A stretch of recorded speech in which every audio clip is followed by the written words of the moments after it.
My girlfriend's best friend destroyed our relationship with lies. But the truth behind it left me speechless. I'm 22 and have a girlfriend, now ex-girlfriend, named Elle. She was kind, funny, and I fell for her at first sight. Our relationship was pretty normal. We'd have arguments sometimes, but I'd send her flowers or something nice and things would get back to normal. At least that's what I thought. I never imagined we'd end up breaking up quietly just because of her best friend Stacy. Stacy and Elle had been best friends since childhood and went to Yale together. While Elle was sweet and gentle, Stacy was toxic and always overreacting about everything. I ignored it at first since I didn't really care about her, but what happened next made me rethink everything. In my last semester, I got a 0 on an assignment worth 40% of my grade. When I emailed my professor asking why, he said I'd submitted a blank document. I checked what I'd turned in, and somehow all my work was gone. I broke down and went to Elle's place for support. But when I told her what happened, she gave me this weird smirk. I asked her what's so funny. "It's me, I deleted your assignment," she calmly said. I started crying.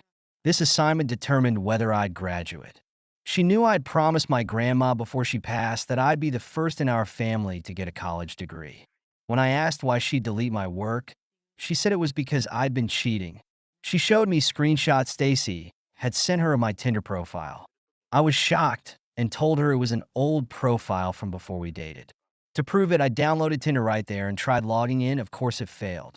Elle demanded to know why her friend would send those screenshots, and I said maybe because she's crazy. We went to bed angry, leaving things unresolved. A few days later, Elle and Stacy walked by the campus cafe where I was working on a project with a classmate. I smiled and waved at them before getting back to work. But Stacy had to make it into something. She started whispering to Elle about how cute my classmate was and how I'd probably picked her as my project partner just to get with her. She went on about how close we were sitting and how much I was laughing with her. That night, when Elle got back to her dorm, she was already worked up. She confronted me about the girl from the cafe, accusing me of keeping secrets. I tried explaining she was just a classmate and we were finishing an assignment, but Elle wasn't having it. Stacy had gotten in her head again. The conversation just spiraled from there. When I pointed out that Stacy was the one feeding her these lies, Elle immediately jumped to her defense. "My friend never lies to me. You're the liar here." Everything I said just made things worse. I'd always felt like I was competing with Stacy for Elle's attention. I brought up this one time when I'd spent weeks getting a reservation at this nice restaurant Elle really wanted to try, but she canceled at the last minute because Stacy had just broken up with her boyfriend and needed her. I understood at the time, but looking back, it was a pattern. Anytime we had plans, if Stacy needed something, I got pushed aside. I told Elle I knew Stacy always came first. She tried justifying it, saying Stacy was going through a rough time, but I couldn't help pointing out how what was going on with us never seemed to matter when Stacy was involved. Elle wasn't ever my priority when Stacy was around. She got super defensive, insisting Stacy would never do something as petty as lie just to mess up our relationship. In her mind, Stacy was just trying to protect her. If anyone was lying, it had to be me. By the time she grabbed her keys and stormed out, I was just standing there feeling like I couldn't win. No matter how much I tried explaining myself, her trust in me was gone. Later that week, Stacy invited Elle to a party, pitching it as a way to clear her head after all our drama. It seemed harmless enough. I was actually relieved she'd get a break from everything. At the party, they were just hanging out, having drinks, and talking to people while I was across the room with some friends. No big deal. I was just catching up with people, laughing, and having a normal time. But then Stacy spotted me from across the room. She made her move, leaning in close to Elle, whispering something while pointing me out. I don't know exactly what she said, but whatever it was, it flipped a switch in Elle. I watched Elle's expression change completely from across the room. She went from relaxed and smiling to ice cold in seconds, like she'd just caught me committing some horrible crime. She stormed right up to me, eyes blazing. "So this is what you're doing now? Flirting with other girls while I'm right over there? Acting like everything's fine?" I was totally blindsided. "What are you talking about?" I asked. She said she saw me laughing with them, getting all close like she didn't even matter, and now I was sitting there playing innocent while clearly moving on to someone else. It felt like a punch to the gut. I couldn't believe what I was hearing. I tried telling her I wasn't flirting with anyone. We were literally just talking, but she wouldn't hear it. Her mind was already made up thanks to whatever Stacy had been whispering in her ear. She accused me of lying the whole time, saying she could see what was really going on. I tried explaining again, more desperate now, but she cut me off with tears in her eyes. She said I never cared about her, and just like that, she stormed out of the party. My chest felt tight, like I couldn't breathe, and all I could think was, how did things go south so fast? That's when it really hit me. It was all Stacy. She'd been pulling the strings this whole time. The next morning, I knew something was different the second I walked in. Her face was blank, but you could cut the tension with a knife. Without saying a word, she tossed her phone on the table. The screen was lit up with what looked like screenshots of text between me and some random girl. The messages were flirty, but they weren't mine. And surprise, surprise, they came from Stacy. "You've been lying to me," Elle said. "First the party, then the cafe, and now this? Stacy was right about you all along." I felt like the floor had dropped out from under me. I tried explaining that none of it was real, that I hadn't sent those messages, but Elle wasn't listening. She'd already made up her mind about what happened. "How can I believe anything you say anymore?" she asked.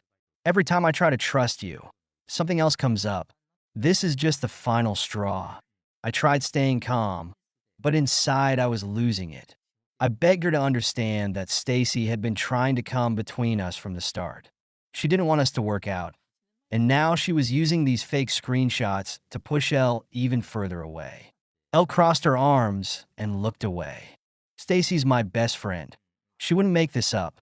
Why would she?" And there it was again, Stacy.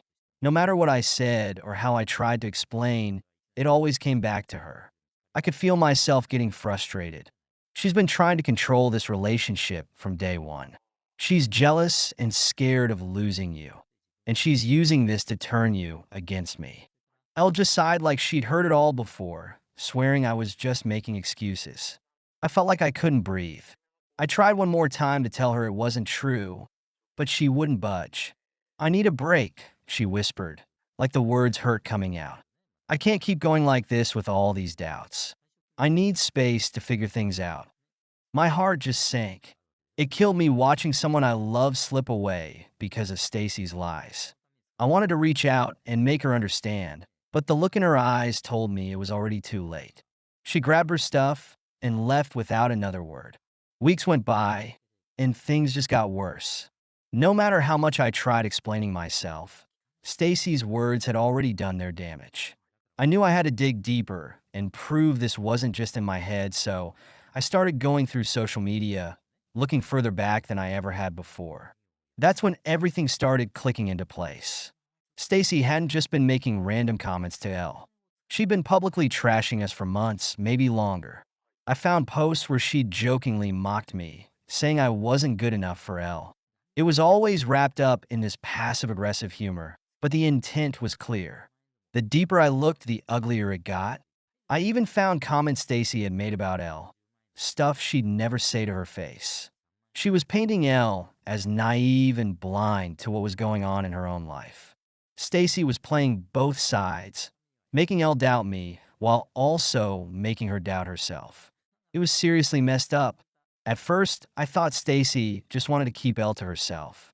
She was always there, always getting between us. But then I started seeing this deeper resentment. Stacy's bitterness wasn't new. It started way before I came along. She wasn't just trying to wreck our relationship. She was trying to tear Elle down too. But I couldn't figure out why. What happened between them that made Stacy so threatened by her own best friend? Finally, I couldn't take it anymore. I gathered all the evidence and confronted Elle. I showed her everything: the posts, the snide comments, the fake screenshots Stacy had sent. I watched her face change from confusion to disbelief as she read through it all. For a second, I thought she'd finally see it, finally understand how Stacy had been manipulating her. But instead, she just froze up. "This isn't what it looks like," she said quietly, shaking her head. She thought I was trying to turn her against Stacy. I tried staying calm, but her blindness was driving me crazy. Stacy had been doing this to us all along, but Elle just couldn't see it. She's jealous, I said, but Elle didn't want to hear it. Why would she be jealous? She's my best friend. She's been there for me through everything. You're the one trying to make this something it's not. I could tell she wasn't ready to face it, but I pressed on. She'd once mentioned that Stacy had some grudge against her from when they were younger. So I asked her what happened between them. Elle looked away and hesitated. For a moment, I thought she wouldn't answer, but then she finally opened up. In high school, the guys liked Elle, not Stacy, and it drove Stacy crazy. Elle never asked for the attention, but Stacy blamed her for no one noticing her. I stayed quiet, letting her talk, knowing there was more. There was this one guy, she continued. Stacy had liked him for years. He was her biggest crush. She was obsessed with him. But during senior year, he told me he had feelings for me instead. Stacy never got over it. I didn't even like him that way, but it crushed her when she found out. She stopped talking, and I could see her starting to put the pieces together. Stacy had been carrying this bitterness for years, and now she was letting it destroy everything. Elle shook her head, realizing it had hurt Stacy more than anyone thought, but still couldn't believe Stacy would do something like this. Not after all these years. I could see her struggling. Part of her knew the truth, but another part couldn't let go of the Stacy she thought she knew. Even as understanding started to dawn on her face, she still couldn't fully accept it. Stacy had such a hold on her, and I wasn't sure anything could break through that. Not even me. I decided to confront Stacy directly. I caught her alone one afternoon and brought up that conversation she supposedly had with Elle about seeing me with another girl. It was a straight-up lie, and I wanted her to admit it. At first, Stacy tried brushing me off like I was making a big deal out of nothing. But when I pushed harder, asking for specific details about when she supposedly saw me, she started cracking. Her story started falling apart. She couldn't keep her lies straight, and I knew I had her. I took everything I'd learned back to Elle. This time, when I laid it all out, she couldn't ignore it anymore. She finally saw how Stacy had twisted everything, played on her insecurities, and slowly drove us apart. Her eyes filled with pain and disbelief, and I could tell her whole world was crashing down. But by then, the damage was already done.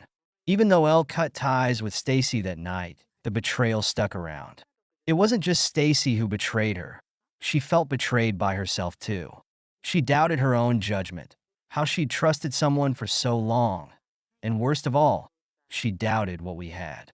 We sat down to talk, and it was the hardest conversation we'd ever had. All the weight of everything, her lost trust, the manipulation, weeks of accusations.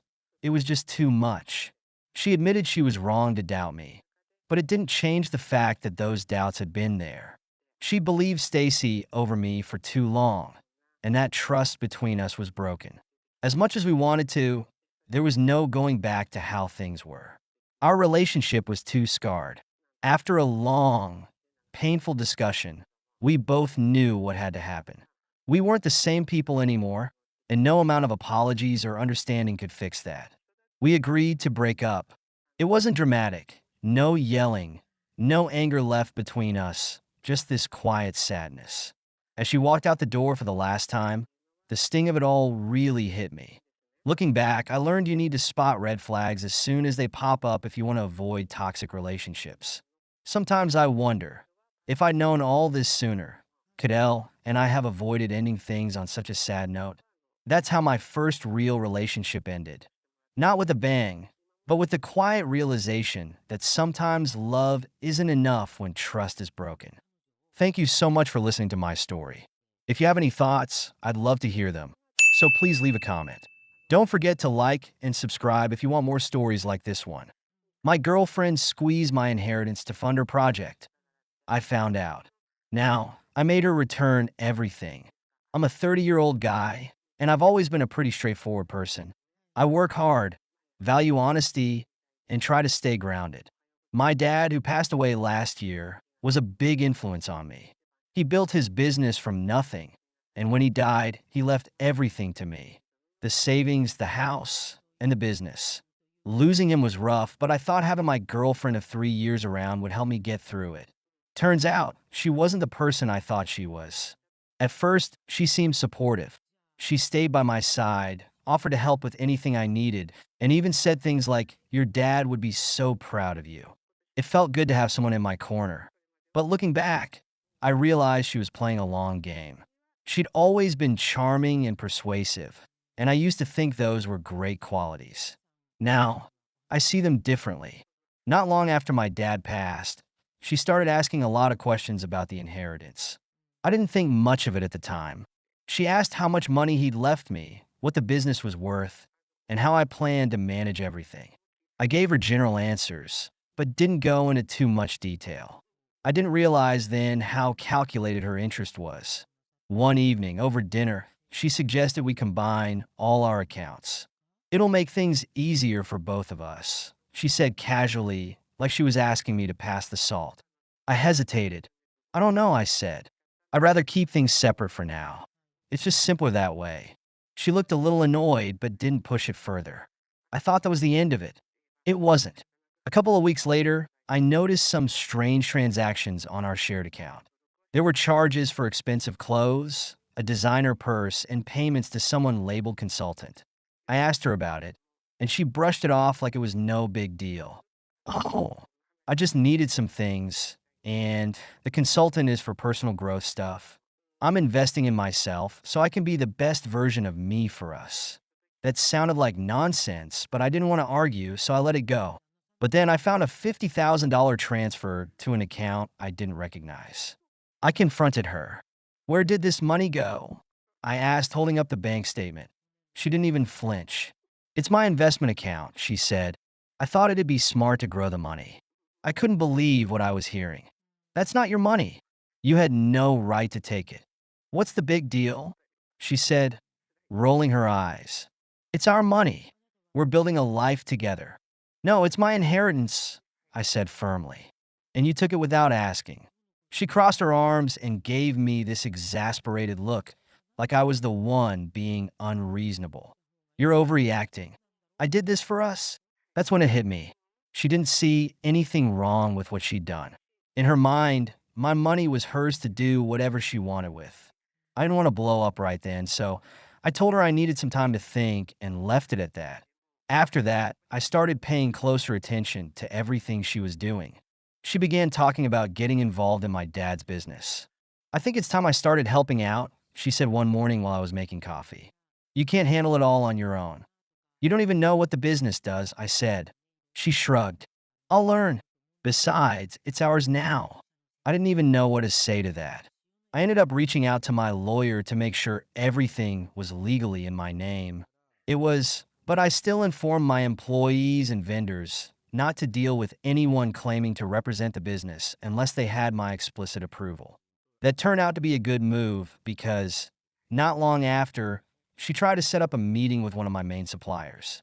When I found out, I shut it down immediately. "This isn't a game," I told her.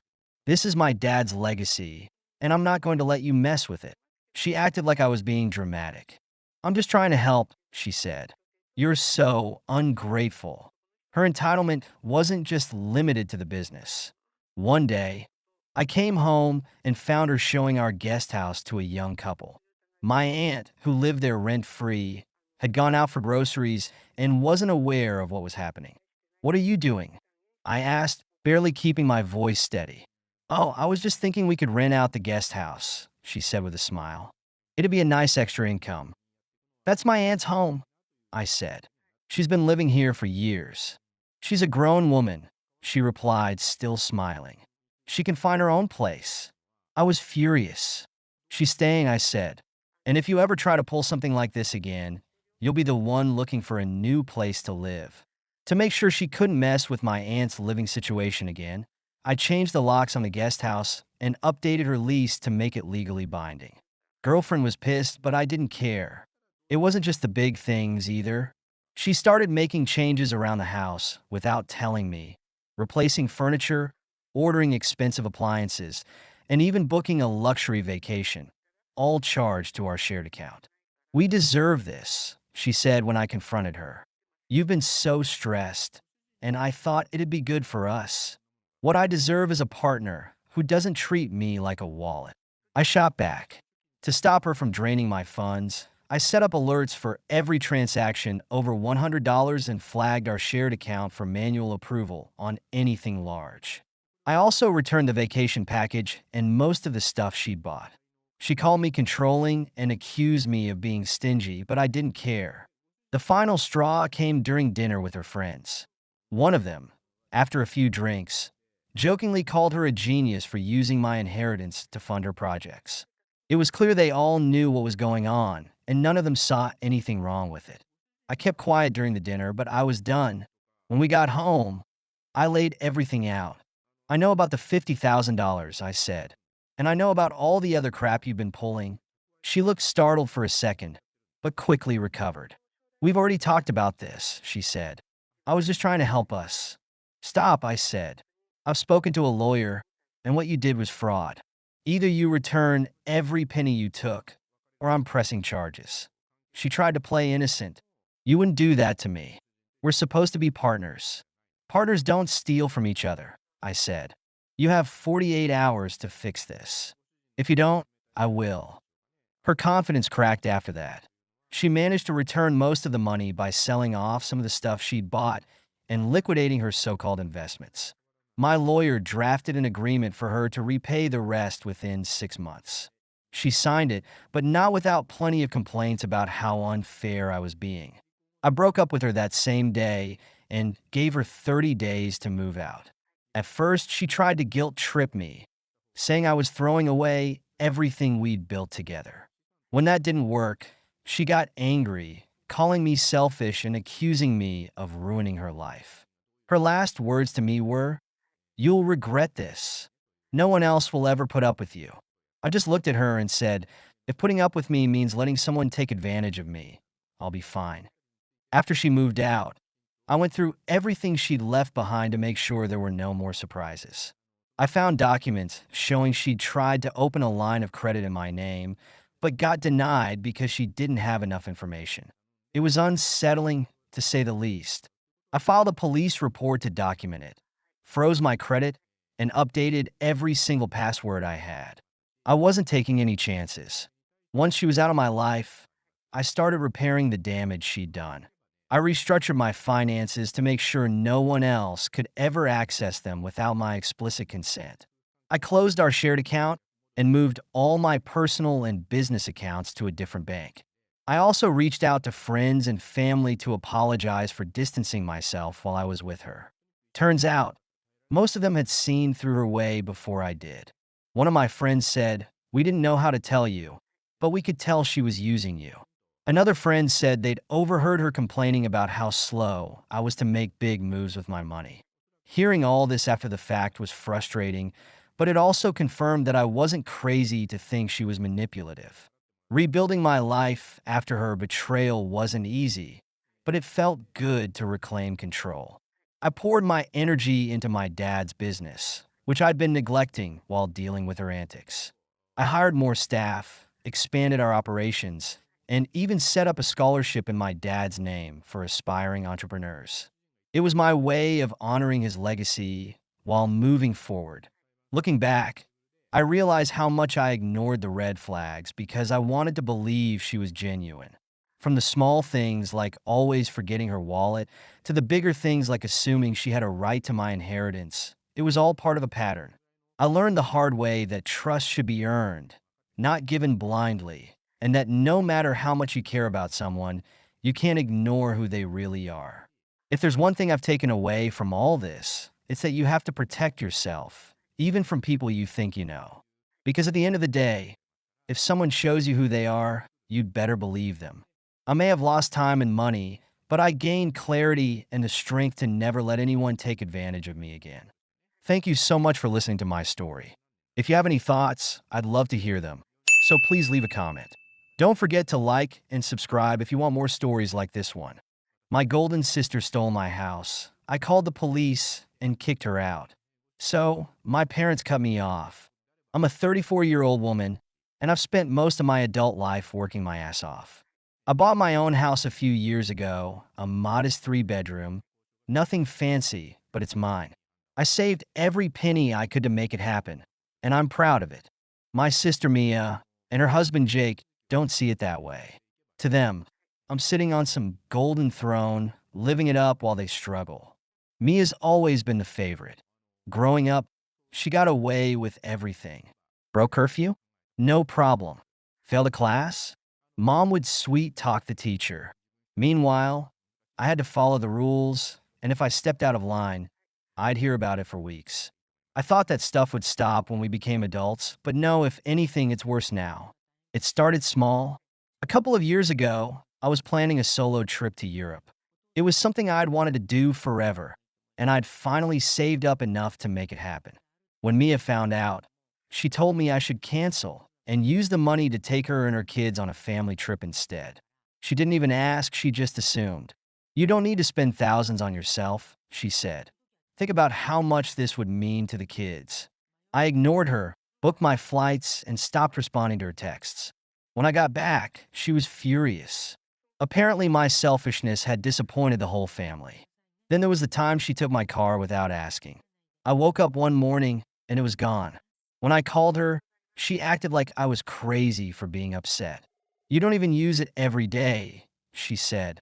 Why does it matter if I borrow it? She brought it back almost 12 hours later with an empty gas tank. After that, I bought a steering wheel lock and told her if she ever did it again, I'd report it as stolen.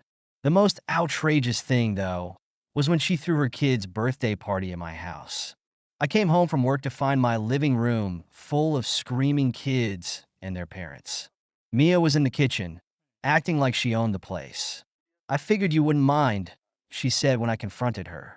I kicked everyone out and told her to never pull that crap again. She cried to Mom about how I'd embarrassed her in front of her friends. So, yeah, Mia has a history of entitlement. But what happened recently? It takes the cake. About a month ago, my parents came over unannounced. They sat me down in my own living room and started this whole speech about family and how we need to look out for each other. I could tell they were building up to something, so I just let them talk. Finally, Mom said Mia and Jake are in a really tough spot. Their apartment is too small for the kids, and with another baby on the way, they need more space. I nodded. Okay, what does that have to do with me? Dad cleared his throat. We were thinking you could give them your house. It took me a second to process what he'd just said. You're joking, right? Mom shook her head. No, honey, you're single. You don't need all this space. They do. It's only fair. Fair? I repeated. You think it's fair for me to just hand over my house? The house I worked for. The house I'm still paying off. Mom sighed like I was being unreasonable. You could find a smaller place to rent. You'd be fine. It's not like you have a family to worry about. I couldn't believe what I was hearing. So because I don't have kids, I'm supposed to give up everything I've worked for? That's what you're saying. It's not about giving up, Dad said. It's about helping your sister in her time of need. I stood up. No, absolutely not. Mia and Jake can figure this out on their own. I'm not giving them my house. They left furious, and I thought that was the end of it. I was wrong. A couple of days later, I came home to find Mia and her kids in my living room. Boxes of their stuff were stacked in the hallway. She was sitting on my couch like she owned the place. What the hell is this? I asked. She didn't even look up from her phone. Mom gave me her spare key. We're moving in? No, you're not. I said, get out. She finally looked at me all smug. You're not being reasonable. The kids need a stable home, and yours is perfect. We're already here, so let's not make this harder than it needs to be. I didn't argue. I just walked out, got in my car, and called the police. When they arrived, Mia acted like I was the crazy one. This is a family matter, she yelled as they escorted her out. I changed the locks the next day and made sure my parents knew they were never to give anyone a spare key again. But Mia wasn't done. A week later, my Amazon packages started disappearing. At first, I thought it was porch pirates, but then I noticed one of the missing packages was something I'd mentioned in passing to Mia. A new set of headphones. I set up a security camera, and sure enough, there she was casually walking up to my porch and taking my stuff. When I confronted her, she didn't even deny it. "You don't need half this crap anyway," she said. "I figured you wouldn't mind." I filed a police report that shut her up for a while, but it didn't stop her completely. One day, I started getting calls from random moms asking if I was available to babysit. At first, I thought they had the wrong number, but after the third or fourth call, I realized something was up. Turns out, Mia had been giving my number out in local mom groups, saying I was offering free babysitting services. I went online and posted in those same groups, letting everyone know it was a scam. Mia tried to play the victim, claiming I was ruining her reputation. The final straw came at a family dinner my parents insisted I attend. They said we needed to resolve this as a family, but I knew it was just going to be another ambush. Still, I went, if only to make it clear once and for all that I wasn't budging. As soon as I walked in, Mia and Jake started in on me. "You need to grow up and stop being so selfish," Jake said. "We're offering to take over the mortgage, so it's not like you're losing anything." "Not losing anything?" I said. "I'd be losing my home, you idiot." Mia jumped in. "You don't even need a house like that. You're single, and you work all the time. It's wasted on you." I looked at my parents. "Is this what you wanted me to come here for? To get ganged up on?" Mom started with her usual crap about family and how I should be willing to make sacrifices. I cut her off. "You've been making excuses for Mia her whole life," I said, "and look where it's gotten her. She doesn't think she has to work for anything because you've always bailed her out." "Well, not this time. I'm done." Dad tried to step in, but I wasn't having it. "I don't know Mia a damn thing. If she and Jake can't figure out their own problems, that's on them. But I'm not giving them my house. That's final." Mia stood up, red-faced and shaking. "You'll regret this," she said, storming out.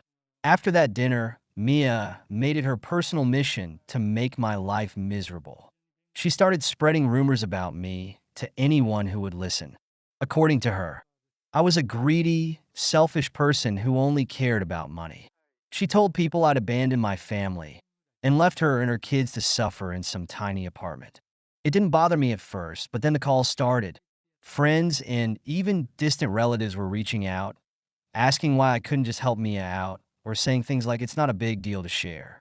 I shut it down quickly. "Mia isn't struggling because of me," I told them. "She's struggling because she and Jake can't live within their means. I'm not responsible for fixing that." The worst, though, was when Mia tried to sabotage my job. I work in finance, and one day I got a call from HR about a complaint they'd received. Someone had emailed them, claiming I was using company resources for personal gain and engaging in shady practices. They attached fake screenshots of emails and spreadsheets, all clearly fabricated. It didn't take long to trace the email back to Mia. When I confronted her, she acted like she had no idea what I was talking about. "Why would I do something like that?" she said, trying to look innocent. But the IT department found her name in the metadata of one of the files. Instead of apologizing, she doubled down. "You've left me no choice," she said. "You're forcing me to do these things because you won't help." That was it for me. I filed a restraining order. It wasn't easy. My parents called me cruel and said I was tearing the family apart. But I didn't care anymore. Mia had crossed every possible line, and I wasn't going to let her ruin my life. Since then, I blocked her on everything. She still tries to stir up drama, posting vague rants on social media and playing the victim. My parents have mostly stopped talking to me, too, though they occasionally send guilt-trippy messages about forgiveness and family unity. I delete them without responding. I've learned to protect my peace, even if it means cutting people out of my life. My house is more than just a place to live. It's a reminder of what I've worked for and what I'm not willing to lose. Mia can keep throwing tantrums, but she'll never get what she wants from me. Not anymore. Thank you so much for listening to my story. If you have any thoughts, I'd love to hear them. So please leave a comment. Don't forget to like and subscribe if you want more stories like this one.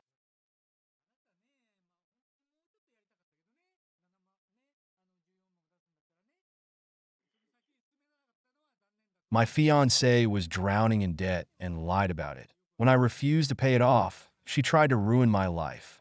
I'm 32 male, and until about 6 months ago, I thought I had my life pretty well figured out. I had a decent job, good friends, and a fiancée I'd been with for 4 years. We were supposed to get married this past summer. Yeah, that didn't happen, and it never will.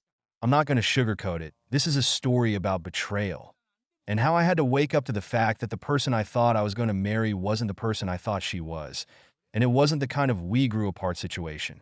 No, this was worse. She lied. A lot. Let's call her Jay. We met through mutual friends, and from the start, she seemed like she had her life together. She was fun, smart, had a good job in marketing, and seemed pretty independent. I'd always prided myself on being responsible, especially when it came to finances. I had a good handle on my money, savings, and investments, and I thought Jay did too.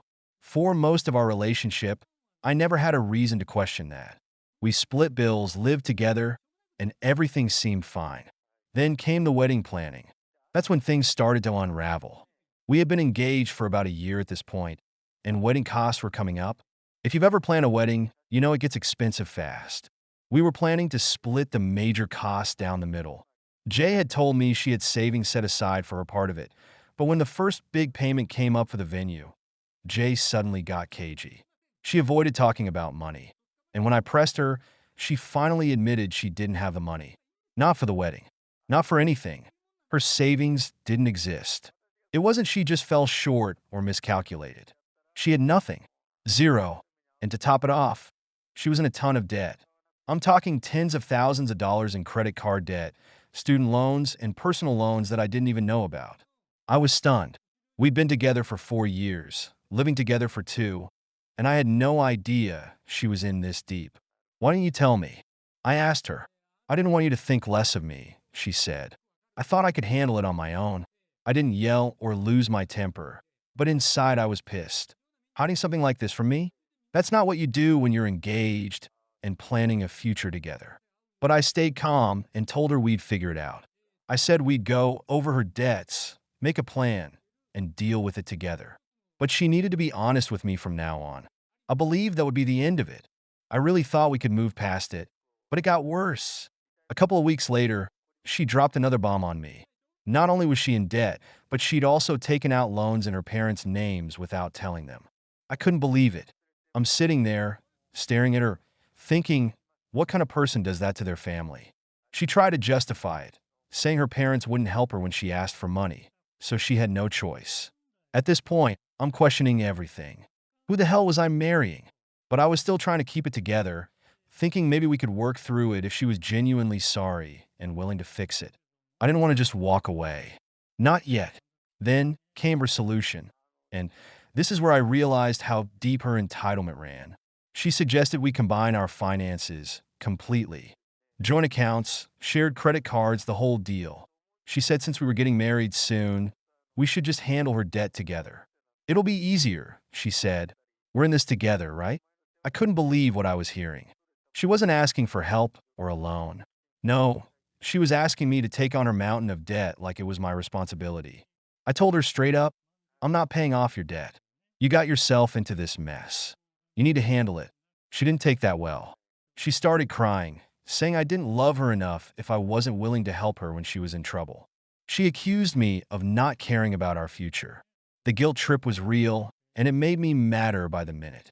I told her I wasn't going to be manipulated into cleaning up her mess, and she needed to take responsibility for her own financial decisions. That night, I made up my mind. The wedding was off. I packed a bag and told her I needed space to think.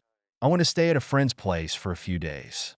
She called and texted nonstop, alternating between apologizing and trying to convince me I was overreacting. But I knew I wasn't. This wasn't cold feet. This was about trust or the complete lack of it. Then she took things up another notch. A few days after I left, she showed up at my job. She wasn't allowed inside, so she waited in the parking lot and blocked my car when I tried to leave. She was in full meltdown mode, crying, screaming, accusing me of ruining her life. She claimed she had nothing without me, that I'd abandoned her and left her homeless and broke. She said it was my responsibility to fix it since we were so close to getting married. I told her calmly, but firmly, that she needed to leave. She wasn't getting anywhere with me, and I wasn't going to be manipulated by her theatrics. When she refused to move, I threatened to call security. That set her off even more. She accused me of getting her fired from her job, which was another lie. She'd been fired months earlier for reasons she wouldn't tell me about. She screamed at me, saying she'd tell everyone I'd abandoned her, after forcing her to quit her job to focus on wedding planning. All lies. I just walked away and called the cops. I was done with the drama. Later that day, she started with a new tactic. She told me she had a legal right to stay in my apartment since she'd been living there for over a year. I knew that was complete BS. The lease was in my name, and she'd never paid rent. So I went straight to my landlord and changed the locks. She wasn't going to squat in my place while I was trying to figure out what to do next. That move pissed her off even more. Over the next few days, I started getting strange bills.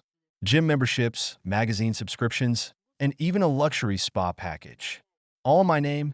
Turns out she'd used my information to rack up charges, hoping I wouldn't notice until it was too late. Luckily, I caught it early and shut it down. But it was clear she was going to keep trying to get something out of me, one way or another. At that point, I wasn't just angry. I was done.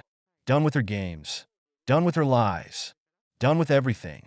She was acting like I owed her something because we'd been engaged. But that's not how this works. You don't get to screw up your life and expect someone else to clean up after you. She didn't stop there. She had her family start calling me. Her mom, mostly pleading with me to give her another chance. They said Jay was in a fragile state and that if I didn't take her back, she'd spiral out of control. They even implied that if anything happened to her, it would be on me. I wasn't falling for that. I told them straight up that Jay was manipulating them, just like she'd been manipulating me, and they needed to stop calling. I blocked their numbers right after that conversation. You'd think that would be the end of it, right? Nope. Jay decided to pull one more stunt.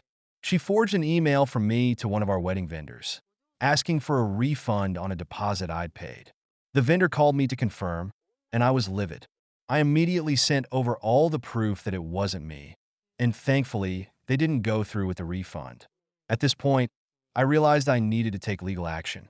I wasn't going to let her screw up my life any further, so I filed for a restraining order.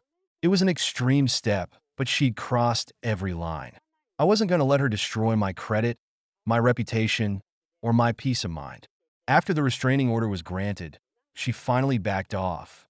I haven't heard from her since, but of course, she tried to stir things up with our mutual friends. She told them I'd abandoned her when she needed me the most, painting herself as the victim. Some of them believed her, others didn't.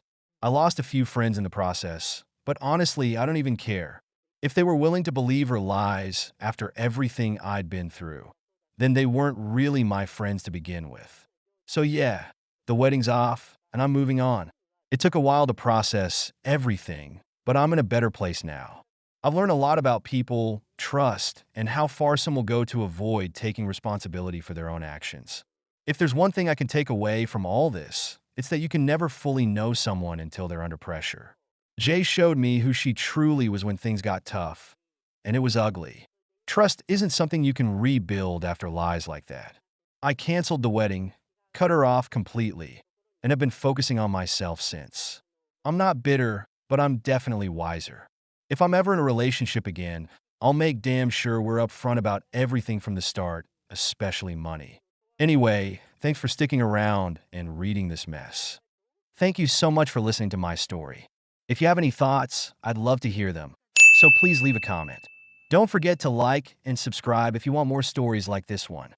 My fiancée refused to cut ties with her abusive ex, then chose him over me.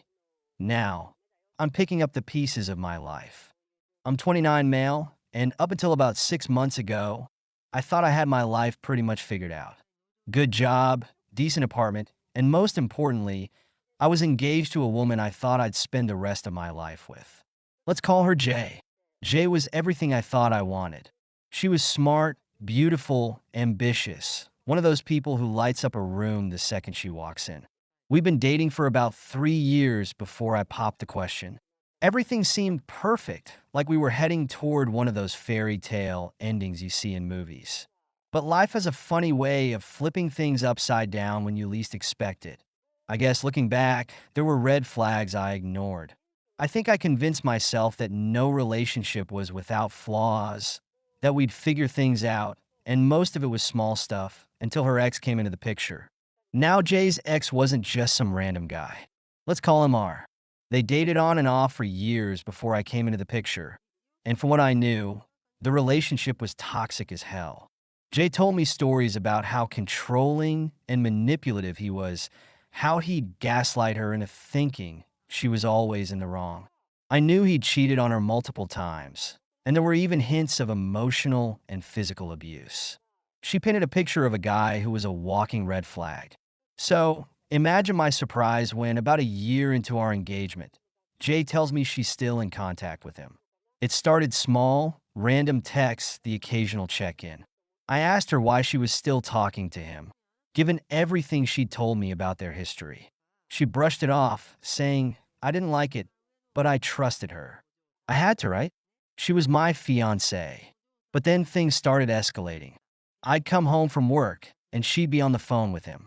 At first, it was casual, but then I'd catch snippets of their conversations that made my stomach turn. He'd tell her how much he missed her, how he still loved her, how she was the only one who understood him. I confronted her about it multiple times, but she kept reassuring me, telling me that I had nothing to worry about, that I was her future, not him. But it didn't feel right. Something inside me was screaming that this wasn't normal. Why would someone want to keep ties with an abusive ex? Why couldn't she just cut him off like a bad habit? And then came the day that flipped everything. It was a Saturday, and we were supposed to meet some friends for brunch. I was getting ready when I noticed Jay hadn't left the bedroom in a while. I knocked on the door. No answer. When I opened it, she was sitting on the edge of the bed, phone in hand, tears running down her face. She looked up at me, and in that moment, I knew something was seriously wrong. He's outside, she whispered. I felt like my blood froze. I marched to the window, and sure enough, I was standing on the sidewalk, leaning against his car like he didn't have a care in the world. I turned back to Jay. Why the hell is he here? She couldn't even look at me. He needs to talk to me. I felt like I'd been punched in the gut. This wasn't just some random ex reaching out. He was showing up here, at our place. I demanded she cut ties with him. Right then and there, I told her this was insane, that she was risking everything we had for some guy who treated her like garbage. And you know what she said? I can't. That was it. 3 years together, and she couldn't do the one thing I needed her to do. I told her point blank if she didn't cut him out of her life, I couldn't marry her. Her face crumbled, and she started begging, saying I was being unreasonable, that she loved me, not him. But she just couldn't let go because, well, she never gave me a straight answer. Something about not wanting to hurt him. Hurt him? What about me? What about us? I called off the wedding that night. I packed a bluff at the apartment, crashing at a buddy's place for a few days, while I figured out what the hell I was going to do next. My phone was blowing up with calls and texts from Jay, alternating between apologies, anger, and desperation. It was like she couldn't decide if she wanted to beg for my forgiveness or blame me for walking away. I didn't respond. I couldn't. I needed space. But space was the last thing I was going to get. About a week after I called things off, she started showing up at my workplace. At first, it was under the guise of just wanting to talk, but soon it became clear she was spiraling. She'd come into the office, all smiles at first, like nothing had happened, like we were still engaged and everything was fine. But when I'd pull her aside and tell her to leave, she'd break down in front of my coworkers, sobbing and pleading for me to take her back. It was humiliating. One time, she barged into a meeting I was having with my boss, of all people, and started accusing me of abandoning her, saying I was the one destroying our future, that I was overreacting. I can still remember the look on my boss' face, watching this scene unfold. As I tried to drag her out of the office, without making an even bigger scene, I had to start leaving work early or coming in late just to avoid her. I blocked her number, deleted her from all my social media, but it didn't stop. She'd find new ways to get in touch. Burner numbers, fake accounts, even showing up at my buddy's place where I was staying, begging him to let her talk to me. Then, one day, I came home to find my car keyed. Deep, ugly scratches that made my stomach drop. I knew it was her. There was no one else who'd have a reason to pull something like that. But what really messed me up was the note she left on my windshield, scrawled in red marker. "You're making a mistake. We're meant to be." At that point, I started to get seriously worried. This wasn't just a jilted lover going through a breakup. This was obsession. She wasn't just refusing to move on. She was actively trying to pull me back by any means necessary. I filed for a restraining order. It wasn't easy. I didn't want things to get to that point, but I had no choice. My mental health was in the gutter. I was constantly on edge, looking over my shoulder, wondering when she was going to show up next. And then came the twist. I found out through a mutual friend that her ex was still very much in the picture, but not in the way I thought.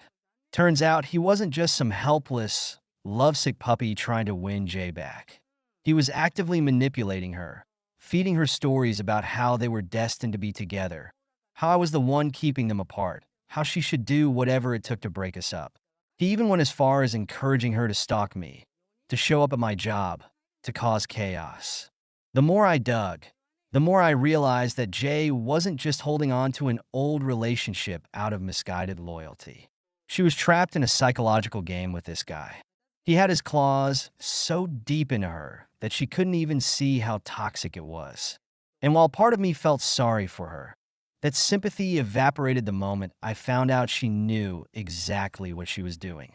She wanted both of us, me, the stable, reliable guy who could give her the future she claimed to want, and the chaotic, abusive ex who made her feel needed in some sick, twisted way. She didn't want to choose, so she played both sides, thinking she could manipulate her way into keeping us both around. I confronted her one last time. She showed up at my work again, but this time I didn't avoid her. I met her outside and told her straight up that I knew what she was doing. I told her I knew about ours involvement, about how she was trying to play me, and that I was done. Really done. Her face went white. For a moment, I thought she might actually break down and admit it. But instead, she lashed out, screamed at me, called me every name in the book, told me I was a coward for running away, that I was just like every other guy who'd let her down. And you know what? I just stood there, calm as I could be, because in that moment I realized something. She wasn't the woman I thought she was. Maybe she never had been. Maybe I'd been so blinded by love, or whatever I thought love was, that I couldn't see the mess right in front of me. I walked away from her that day. For good. The restraining order eventually went through. She stopped showing up at my workplace, stopped blowing up my phone. I heard through the grapevine that she and her got back together. I'm not surprised. Honestly, they probably deserve each other. I moved on, but it's been a long road. There are days when I still feel the weight of everything that happened, still wonder how I didn't see the signs earlier. There are days when I still feel the weight of everything that happened, still wonder how I didn't see the signs earlier. It's strange how blind love can make you. I spent so much time focusing on the good parts of Jay, the parts that made me happy, that I completely ignored the cracks in our foundation.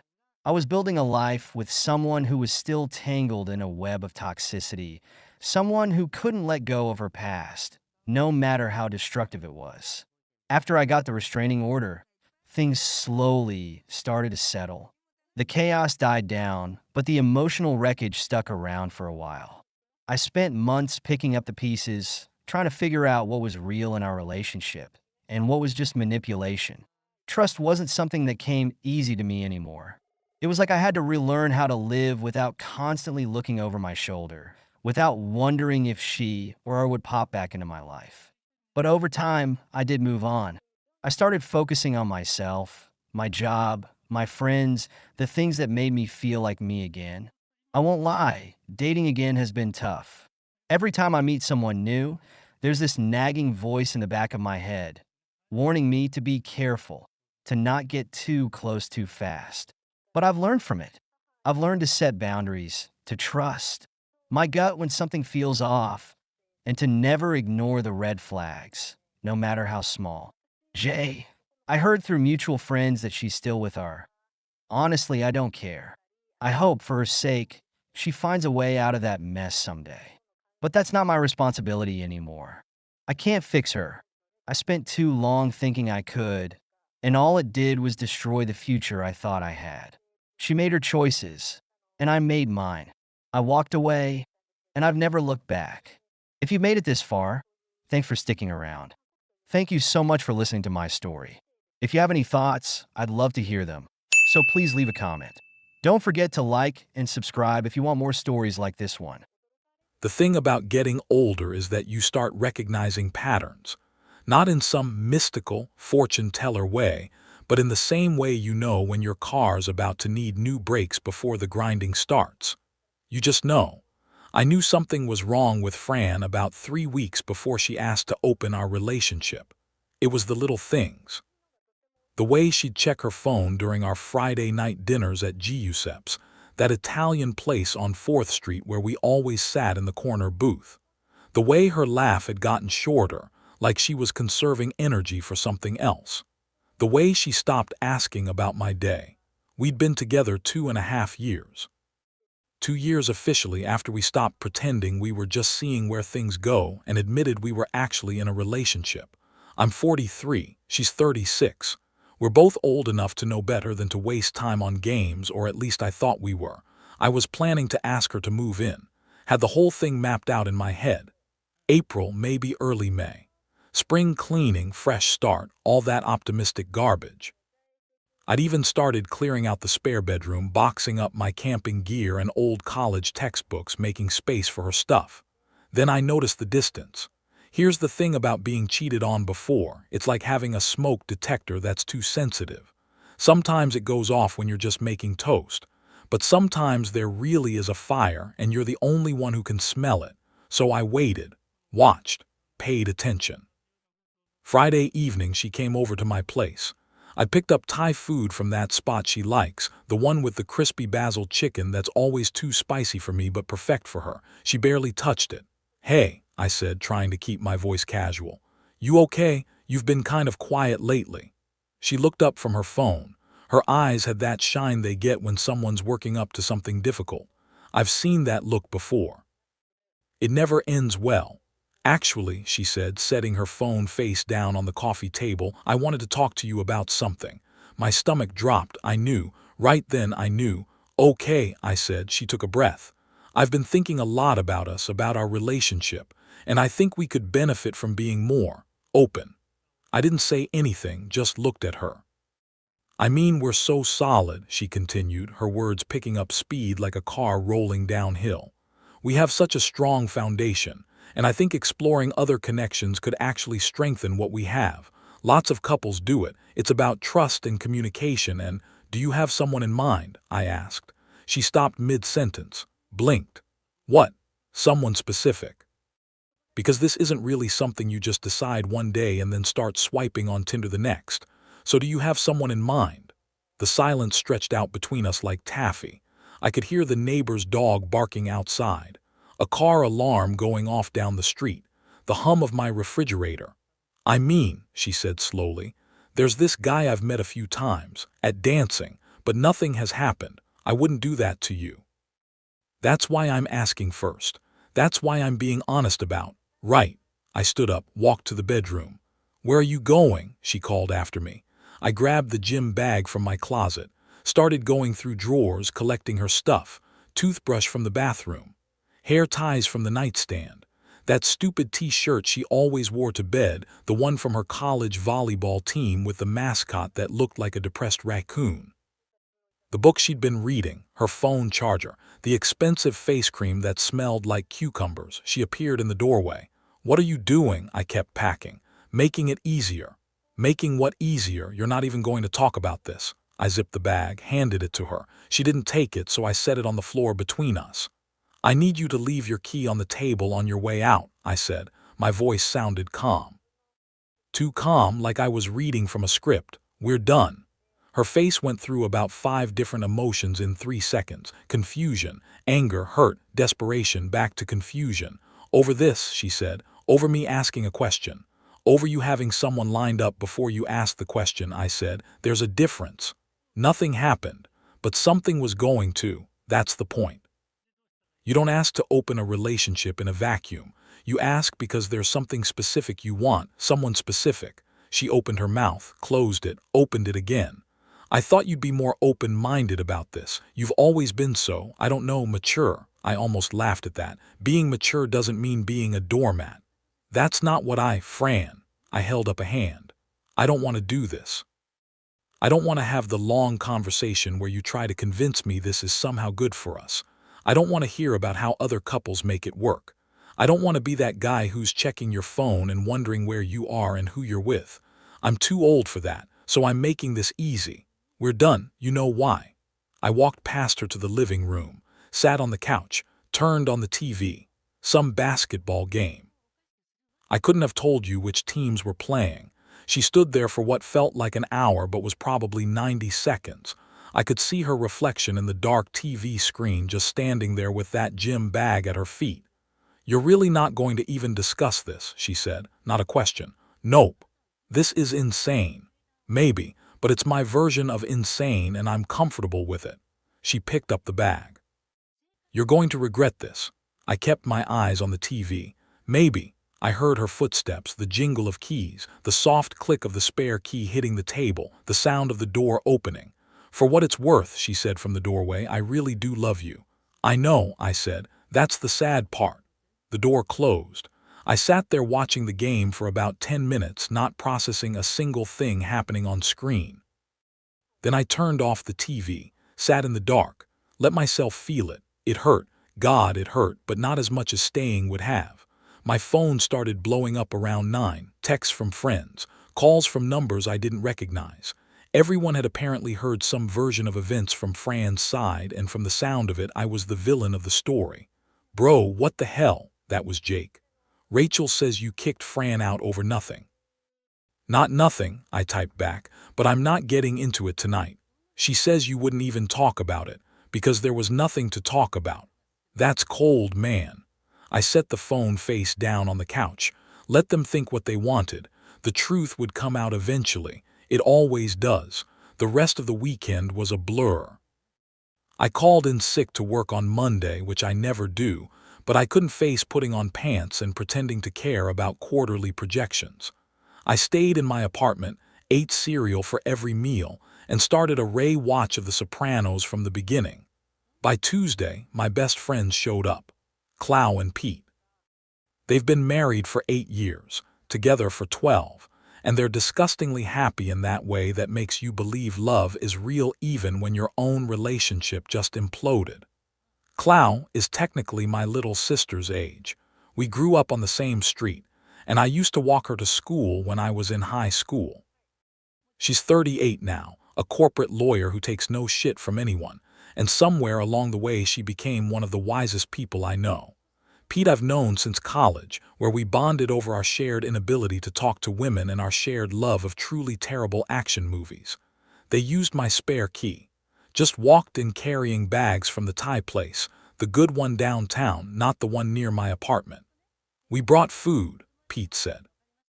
And beer, and we're not leaving until you shower because, buddy, it's been 3 days. How do you know it's been 3 days? You've been posting on Instagram, Klaus said, setting the food on my coffee table and wrinkling her nose at the cereal bowls. At weird hours, same shirt in every picture, it's not subtle. I looked down. I was wearing the shirt from Friday, the same one I'd had on when Fran asked to open the relationship. Okay, valid point, I admitted. Klaus started opening containers while Pete cleared my disaster of a living room. This is what real friends do. They don't ask permission. They just show up and start fixing things. So, Klaus said, handing me a plate of pad thai. Talk. I told them everything. The whole story, the dancing nights, the guy she'd met. The way she'd asked like it was no big deal. The gym bag, the door. Pete whistled. That's stone cold, man. Too cold, I asked. Nah, just efficient. Klaus was quiet, which is always dangerous with her. She was thinking. What? I said. You did the right thing, she said, but I don't think you've actually processed why yet. Because she wanted to sleep with someone else. No, because you don't trust her anymore, and you knew that if you took her back, you'd spend the rest of the relationship wondering. You'd check her phone, you'd ask where she was going, who she was with. You'd turn into someone you don't want to be. She was right. Of course she was right. Plus, Pete added, she didn't just want to open the relationship. She had a specific dude in mind. That's not let's explore this together as a couple. That's I want to bang this guy, but I also want to keep you around.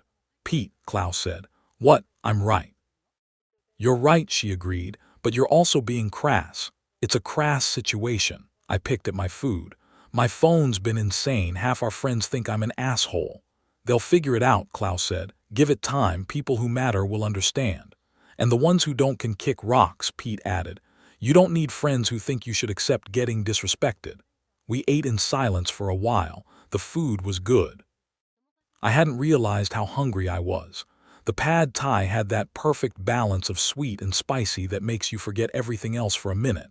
I'd eaten nothing but Cheerios and shame for 3 days. This was better. Pete grabbed another beer from the bag. You know what the worst part is? She probably thought she was being respectful by asking first. She was being respectful, Klaus said.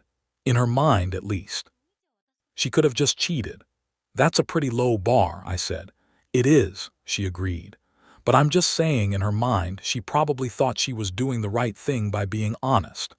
The right thing would have been not developing feelings for someone else in the first place, Pete said. Or at least, once she realized she had them, either shutting them down or ending the relationship before asking to bang other dudes. Pete, Klaus warned, what, am I wrong? No, but you don't have to be so blunt. I was going to say crude, but sure. I pushed noodles around my plate. Do you think I should have heard her out, given her a chance to explain? Klaus considered this. She's good at that, taking questions seriously even when they're coming from a place of doubt and insecurity. No, she finally said. Because what would she have explained? That she met someone hot and wanted to sleep with him but also wanted to keep dating you. You already knew that. Hearing it in different words wouldn't have changed the fundamental facts. Plus, Pete added, you would have spent the whole conversation trying to rationalize staying, looking for reasons to give her another chance. And 6 months from now, you'd be checking her location on her phone like a psycho and hating yourself for it. He wasn't wrong. Do you want to get back together with her? Klaus asked. Yes, I said, and no, and I don't know, my brain knows it's over, my heart hasn't caught up yet. That's normal, Pete said. When Jessica and I broke up in college, I knew it was the right call, but I still wanted to call her every day for like 6 months. You did call her every day for 6 months, Klaus pointed out. Yeah, and it was the wrong move. I'm just saying I understand the impulse. The point is, Klaus said, turning to me, you need to let her go, actually let her go, not this half-in, half-out thing where you're keeping the door cracked open just in case. I'm not. You are. You haven't blocked her number. You haven't deleted her photos. You're in limbo, and that's understandable, but it's not going to help you heal. I hate it when she's right, which is most of the time. They stayed until midnight, forcing me to eat real food and shower and change my sheets. Good friends, the best, really. After they left, I looked at my phone. 3 unread messages from Fran. I stared at them for a long time, didn't open them, didn't delete them either, just stared. Then I set the phone down and went to bed. The next day I went back to work, pretended everything was fine. Said I'd had food poisoning when people asked where I'd been. Nobody pushed. By the end of the week, mutual friends started reaching out. The real story was getting around. I didn't have to say much. Truth has a way of surfacing. Rachel, Jake's wife, sent a long apologetic text. I'm so sorry, I didn't know the whole story. Fran made it sound like you just snapped for no reason. It's okay, I typed back. Not your fault. For what it's worth, I think you handled it better than I would have. I would have thrown her stuff off the balcony. That made me smile, first time in a week. Saturday morning, Fran texted, not a message I could ignore. She wanted to talk in person. I stared at my phone for 20 minutes trying to decide if this was a good idea or the worst idea I'd ever had. Finally texted back, okay, coffee, public place. We met at the Grind, the coffee shop we'd been going to since our 3rd date. Neutral territory. Plenty of witnesses if things went sideways. She looked good, too good. Hair done, makeup perfect, wearing that blue dress I always said looked great on her. My first instinct was to be mad about it, like she was trying to manipulate me with her appearance. But then I saw her eyes, red, puffy. The kind of crying that no amount of concealer can hide. I ordered black coffee. She ordered her usual complicated thing with oat milk and vanilla and whatever else. We sat at a table by the window. "Thank you for meeting me," she said. I nodded, didn't trust myself to speak yet. "I need to explain," she said. "I need you to understand what happened." "Okay," I said. "I'm listening." She took a breath, told me the whole story. 2 months ago, her friend group met this guy at their weekly dancing night. A monthly thing they did, the single girls in her friend group going out to some club downtown. I'd always been cool with it because I'm not that guy who needs to control his girlfriend's social life. Plus, she'd always come home and tell me about it, laughing about the terrible pickup lines and the guys who couldn't dance but thought they could. This guy was different. Good-looking, charming. The kind of guy who knew he was good-looking and charming, which should have been a red flag but apparently wasn't.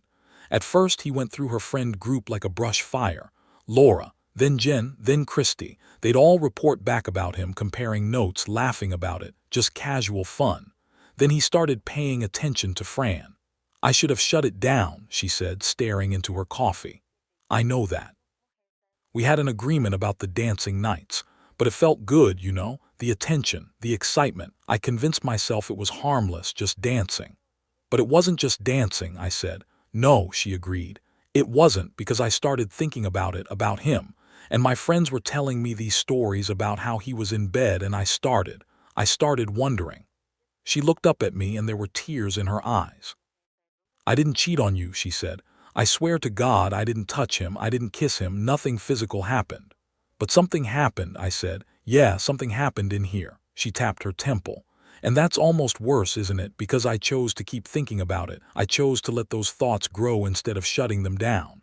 I sipped my coffee. It was too hot, burned my tongue. "So the open relationship thing. My friends convinced me it was a solution. They knew you'd done some experimenting when you were younger.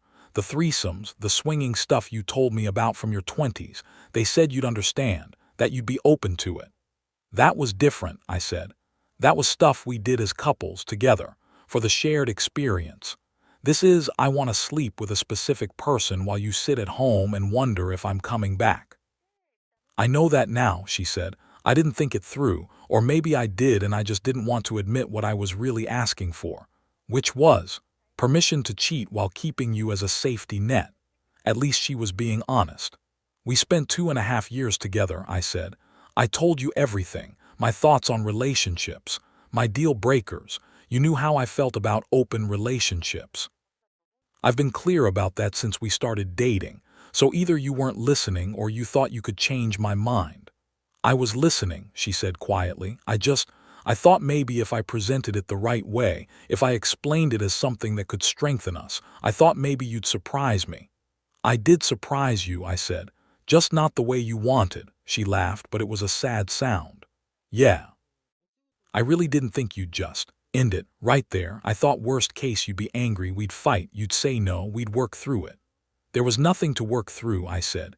"The second you asked with someone already in mind, the trust was gone, and without trust, what do we have?" "I don't know," she said. Love isn't enough. I learned that the hard way before. Love without trust is just suffering with good intentions." We sat in silence for a while. The coffee shop was busy around us, people typing on laptops, couples having actual good dates, life going on like the world wasn't ending. "Did you sleep with him?" I asked, needed to know. "No." "Did you see him again after?" "No." "Do you have feelings for him?" "I don't think so. I think I had feelings for the idea of him, the fantasy, but no, I don't have actual feelings for him." Small comfort, but comfort nonetheless. "I need you to understand something," I said. "I didn't break up with you because you asked to open the relationship. I broke up with you because there was already someone. If this had been a conversation that came up naturally, like, 'Hey, I've been reading about alternative relationship structures, what do you think?' Maybe we could have talked about it, worked through it, found a compromise. But you came to me with a plan, a specific person. That's not a conversation, that's a transaction." She nodded. Tears were flowing freely now. "I'm so sorry," she said. "If I could take it back, but you can't," I said. "And honestly, I think this was always going to happen. Maybe not with this guy, maybe not now, but eventually, because we want different things. You want excitement, the thrill of something new, and I want stability." Someone who thinks I'm enough. You are enough, she said. Not for you, I said, and that's okay. Better to figure it out now than 5 years from now with a mortgage and kids. She wiped her eyes with a napkin. So this is really it? Yeah, I said, this is really it. Can we at least be friends eventually? Maybe, eventually, but not now. I need time to get past this, to get past you. She nodded. I understand. I stood up. She looked up at me. For what it's worth, I said, I hope you find what you're looking for, I really do. I just can't be the person who waits around while you figure out what that is. I walked her to her car, old habit. She unlocked the door and just stood there for a moment like she was trying to think of something else to say. Then she started crying. Really crying. The kind that makes your whole body shake. I couldn't help it. I hugged her. We stood there in the parking lot for what felt like forever, her crying into my shoulder, me trying to memorize the smell of her shampoo one last time. I really did love you, she said into my shirt. I know, I said. I loved you too, past tense. We both heard it. She got in her car, drove away. I stood there watching until I couldn't see her taillights anymore. Then I got in my truck and drove. No destination, just drove. Found myself heading toward the mountains, toward the state park where I used to camp with my dad before he passed. I grabbed my gear from the apartment, the stuff I'd been packing away to make room for her, and drove up into the hills. Found a spot by the creek, set up my tent, spent the whole weekend out there. No phone signal, no distractions, just me and the trees and the sound of water over rocks. By Sunday night, I'd made peace with it. Not completely, but enough. I drove back Monday morning, my phone exploding with messages the second I hit cell service. Friends and family worried because I'd vanished. Texts asking if I was okay, where I was. One from my mom that just said call me in all caps, which is mom code for I'm about to file a missing persons report. I sent a mass text. I'm fine. Went camping. Phone died. Sorry for the worry. That seemed to satisfy most people. There was one text from Fran. I don't think we're done. I think you need time. I'll wait. I stared at that message for a long time, thought about responding, thought about what I'd say. In the end, I didn't reply because she was wrong. We were done, not because I didn't love her, but because I loved myself more. That was 3 months ago. I'm doing okay now. Better than okay, actually. I'm not dating anyone, not looking. Taking time to just be by myself, remember who I am without someone else. I've been camping almost every weekend. Reconnected with old friends, started playing video games again, stuff I'd let slide when I was focusing all my energy on the relationship. Pete and I have a standing Thursday night gaming session now. We're terrible at Call of Duty, but we have fun. Work is good. I got a promotion last month. Nothing huge, but it came with a raise, and I'm thinking about finally getting that new truck I've been wanting. Klaus says I seem lighter, happier. I asked her what she meant, and she said, you were always fine with Fran, but you were never really yourself. Like you were playing a part. Now you're just you again. She's probably right. She usually is. I still think about Fran sometimes. Wonder how she's doing. If she ever ended up with that guy from the club. If she's happy, I hope she is. I really do, just not with me. The other night I was at Giuseppe's, that Italian place, picking up takeout, sat at the bar while I waited for my order. A woman a few seats down smiled at me. Pretty, around my age, wedding ring on her finger, so just being friendly. Good choice, she said, nodding at the menu in front of me. The chicken parm here is legendary. I know, I said, used to be my go-to. Used to be. Changed locations, I said, trying new things, she laughed. Good philosophy. The bartender brought my order. I paid, left a good tip, headed out. In the parking lot, I stood for a moment looking at the corner booth through the window. The booth where Fran and I used to sit. Someone else was sitting there now. A young couple, early 20s maybe, looking at each other like they'd invented love. I got in my truck and drove home. Life goes on. That's the thing nobody tells you. Even when you think your heart is going to stop beating, even when you think you can't possibly move forward, life just keeps going. Days turn into weeks, weeks turn into months. And one day you wake up and realize you're okay. Maybe better than okay. I'm 43 years old. I've got a good job, good friends, and a life I've built that I'm proud of. I don't need someone else to complete me. I'm already complete. If someone comes along who fits into that life, who adds to it rather than trying to reshape it, great. if not also great. Because the one thing I know for certain now, the one lesson I learned from pointing Fran to that door, I'd rather be alone and at peace than in a relationship and wondering. That's not settling. That's knowing your worth. And I'm good with that.